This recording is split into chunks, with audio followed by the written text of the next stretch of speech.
दोस्तों नमस्कार, आप देख रहे हैं बीडीएफ न्यूज। दिवंगत आईजी हरियाणा के वाई पूरन कुमार के गनमैन सुशील कुमार का एक वीडियो इस वक्त सोशल मीडिया पर वायरल हो रहा है। ये वीडियो दरअसल शराब कारोबारी प्रवीण बंसल के ऑफिस का 9 जुलाई का बताया जा रहा है। प्रवीण बंसल की शिकायत पर ही 6 अक्टूबर को सुशील कुमार के खिलाफ 2.5 लाख रुपए मंथली मांगने का केस रोहतक के अर्बन स्टेट पुलिस स्टेशन में दर्ज हुआ था। सबसे पहले कहें जड़ इस पूरे मामले की, पुलिस ने सुशील कुमार से उस वक्त पूछताछ की तो उसने आईजी वाई पूरन कुमार का कथित तौर से नाम लिया। अब पुलिस की टीम इस फुटेज की गहनता से जांच कर रही है। पुलिस स्टेशन में दर्ज एफआईआर में सीधे तौर पर तो वाई पूरन कुमार का नाम नहीं लिया गया था, लेकिन शराब कारोबारी की ओर से दी गई शिकायत में जरूर सुशील कुमार के हवाले से इस बात का जिक्र किया गया था। अब देखिए, सोशल मीडिया पर वायरल हो रही इस सीसीटीवी फुटेज में टोपी पहना एक व्यक्ति ऑफिस में आकर कुछ लोगों से सबसे पहले मिलता है। उसके बाद ऑफिस में केबिन से ही एक व्यक्ति बाहर निकलता है और टोपी पहने उस व्यक्ति को अंदर लेकर जाता है।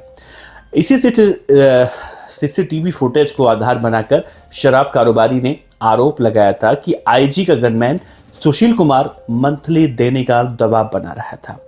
हालांकि अर्बन स्टेट पुलिस स्टेशन में जब केस दर्ज हुआ तब वाई पूरन कुमार का रोहतक रेंज का ट्रांसफर सुनारिया ट्रेनिंग संस्थान में तब तक हो चुका था। देखिए, सूत्रों के मुताबिक रोहतक की पुलिस टीम ने गनमैन सुशील कुमार को जिस वक्त गिरफ्तार किया गया था तब वो आईजी पूरन कुमार की कार में सवार था। यही बात निकल कर सामने आई। बाद में उसे गिरफ्तार करके कोर्ट में पेश किया गया और कोर्ट के आदेश पर उसे जेल भेजा गया। पुलिस टीम इस मामले में वाई पूरन कुमार को नोटिस देने की तैयारी कर ही रही थी, लेकिन उन्होंने उससे पहले 7 अक्टूबर को अपने चंडीगढ़ स्थित आवास में इस तरह का कदम उठाया, जिसके बाद ये पूरा बखेड़ा और ज्यादा खड़ा हो गया। उस वक्त उनकी आईएएस पत्नी पी अमनीत कुमार मुख्यमंत्री नायब सिंह सैनी के साथ आधिकारिक दौरे पर जापान गई थी।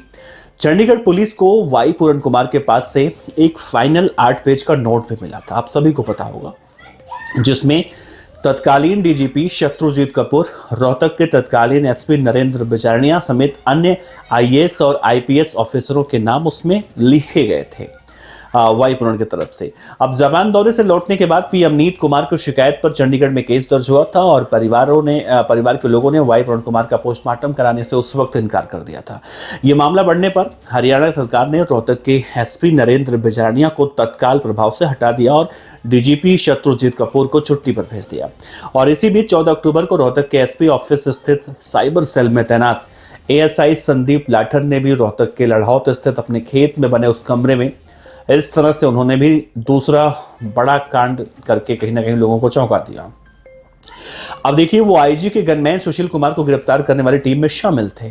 अब देखिए, मरने से पहले उन्होंने भी अपने मोबाइल फोन में एक वीडियो रिकॉर्ड किया था जिसमें वाई पूरन कुमार पर भ्रष्टाचार के गंभीर आरोप लगा डाले। इसके बाद खुद को गोली मारी। अब देखा ये गया कि शव के पास से उनके पुलिस को एक फाइनल नोट मिला था जिसमें आरोप दोहराए गए थे और इस फाइनल नोट में वाई पूरन कुमार की पत्नी पी अमनीत कुमार और साले पंजाब के विधायक अमन रत्न का भी जिक्र उसमें किया गया था। इसके बाद वाई पूरन कुमार का पोस्टमार्टम इसके 2 दिन बाद होता है, अंतिम संस्कार होता है। उधर इस पूरे मामले में ग्रामीण संदीप लाठर का शव जो है लड़हौत में मामा के घर पर लेकर जाते हैं और यहाँ पर भी जब दबाव बढ़ने लगता है तो मृतक की पत्नी संतोष की शिकायत पर रोहतक के सदर पुलिस थाने में एक केस और दर्ज होता है। इस शिकायत में वाई पूरन कुमार की पत्नी और साले के नाम का जिक्र किया गया था। दोनों ही मामलों में एसआईटी का गठन किया गया है, यानी वाई पूरन कुमार के मामले में एसआईटी अलग जांच कर रही है और संदीप लाठर जो एसआई थे साइबर सेल के रोहतक में, उनके मामले में अलग एसआईटी जांच कर रही है। अब इसमें देखिए क्या निकल कर सामने आया। इसमें कहीं से भी अभी तक ये नहीं कहा गया कि सीधे सीधे जो मंथली मांगने का आरोप लग रहा है या जो 50 करोड़ रुपए गैंगस्टर से मांगने का आरोप लग रहा है, 2.5 करोड़ रुपए उस व्यापारी प्रवीण बंसल से मांगने का मंथली आरोप लग रहा है, इसमें कहीं से डायरेक्ट हरियाणा के दिवंगत आईपीएस वाई पूरन कुमार का नाम कहीं से नहीं है।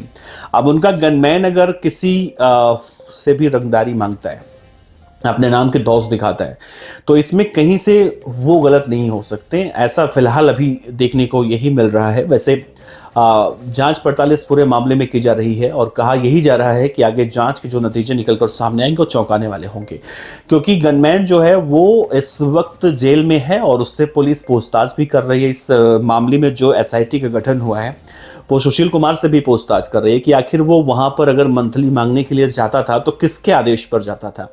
क्या वो वाई पूर्ण कुमार के आदेश पर जाता था? क्या वाई पूर्ण कुमार ही उसे भेजते थे कि भाई तुझा 2.5 लाख रुपए लेके आ, या फिर वो खुद से ही अपनी एक अलग ही दुनिया में चल रहा था? इन सब बातों को लेकर उससे पूछताछ की जा रही है। अब देखिए, वाई पूर्ण कुमार इस दुनिया में है नहीं, संदीप लाटर इस दुनिया में नहीं है, लेकिन इस पूरे मामले में दोस्तों एक चीज शुरू से ही खटक रही है।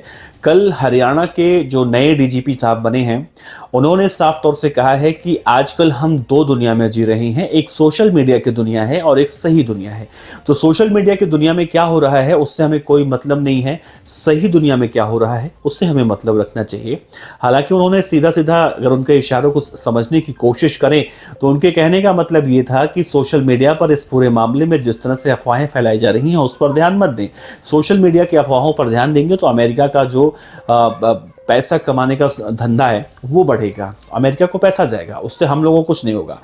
और यहाँ पर क्या है, हमारे पुलिस वालों का जो आत्मबल है वो कहीं से भी हमें गिरने नहीं देना है, क्योंकि आत्मबल गिरता है तो इस तरह से हरकतें देखने को मिलती हैं।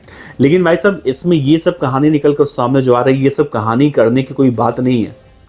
बात दरअसल ये है, ये समझना जरूरी है कि आखिर वाई पूर्ण कुमार जब सुशील कुमार के हिसाब से देखा जाए और 2.5 लाख रुपए जो रंगदारी मांगने के लिए वो गया था उसके हिसाब से अगर वो 2.5 लाख रुपए वहीं पर डैशबोर्ड के अंदर रखा हुआ था तो इस पूरे मामले में जो पुलिस टीम गिरफ्तार करने गई थी सुशील कुमार को, सुशील को गिरफ्तार करती है और सुशील कहता है कि भाई 2.5 लाख रुपए हमें जो गाड़ी में है आईपीएस साहब के, उस गाड़ी में जाकर आप देख लो।